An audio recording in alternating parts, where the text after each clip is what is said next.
בואו להכין איתי טוסט. דבר ראשון לקחתי גם נייר, 2 פרוסות.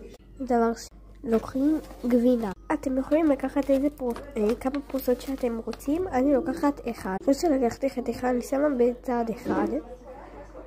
אז תקנו. נכון בקצוות פה. אני אתן לכם, אני חותכת אותה. ושמה אותם איפשהו שאין גבינה. אני אראה לכם את הסוף של הגבינה. הנה, וזה נראה כמו פרצוף של מפלצת. אז לוקחים קטשופ. תשימו איפה שאתם רוצים. כפית. קח את הקטשופ. שמתי עוד קטשופ. בקיו.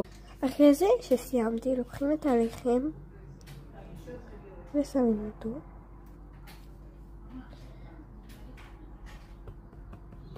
אוקיי, אחרי זה לוקחים את הלחם,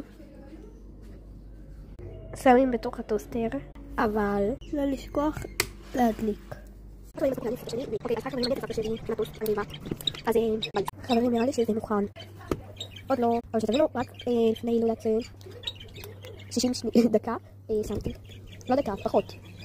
30, כ-30. לקחתי צלחת עם נייר. אוקיי, זה מוכן, פותחים.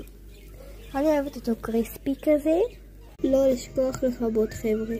לוקחים. וואי, זה נראה מגרה. עם הגבינה. כמובן שיש לי גם תה, אז בתיאבון.